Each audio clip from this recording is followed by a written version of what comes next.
घेण्यासाठी गांधीजी, सुभाषचंद्र बोस, सुखदेव, राजगुरू यांनी आपल्या प्राणाची आहुती दिली. अशाच एका मी बालुराची गोष्ट सांगणार आहे.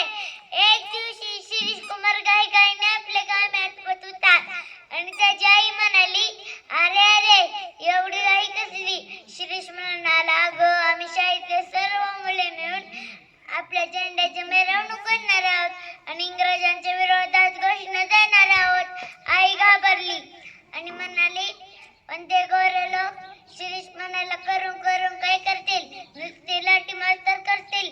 आम्ही भारत मातेचे शिपाई आहोत, आम्ही काहीही करायला तयार आहोत.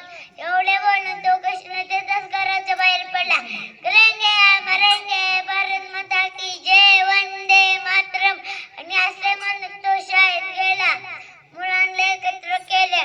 स्वतःच्या हातात ध्वज घेऊन त्याने मिरवणूक काढली आणि गावातल्या चौकात आल्या. मुलींच्या शाळेजवळ सर्व लहान हे सर्व चर्याने पाहत होते. इतक्यात 4 शिपाई आले आणि शिरीषच्या हातातला ध्वज घेण्यासाठी प्रयत्न करू लागला. एक शिपाई त्याने लगेच आपला ध्वज त्याच्या मित्राकडे फेकला आणि तो तिकडे गेला आणि हिसकून घेण्याचा प्रयत्न करू लागला, पण त्याने पुन्हा एकदा शिरीषकडे फेकला. हे सर्व पाहून तो चौथा आणि त्याने मुलींवर लाठमार करणार.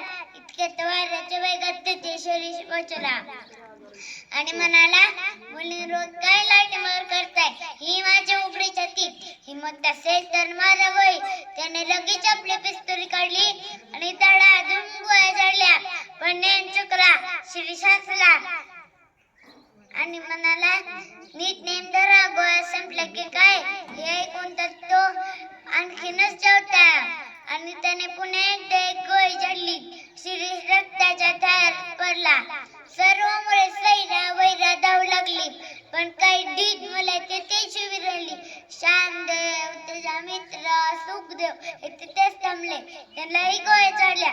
तेही जमिनीवर कोसळले. पाणी पाणी असे अचानक करू लागला शिरीष. कोणतरी पाणी गर्दीतले पाणी आणणार. इतक्यात तो इंग्रज शिपाई म्हणाला, खबरदार कोणी पाणी आणलं तर हा भारत मातेचा शिपाई पाणी पाणी करत शहीद झाला. सर्व देशभक्तांना इकडे वंदन करतो.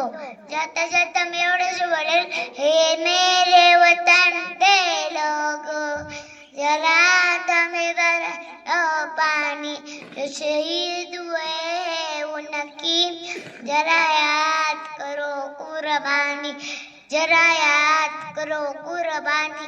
एवढं बोलून मी माझे भाषण संपत आहे आणि जाता जाता मी एवढेच बोलेल, आज माझ्या आईचा वाढदिवस आहे. तिला मी शुभेच्छा देत आहे. एवढे बोलून मी माझे भाषण संपत आहे. जय हिंद, जय महाराष्ट्र.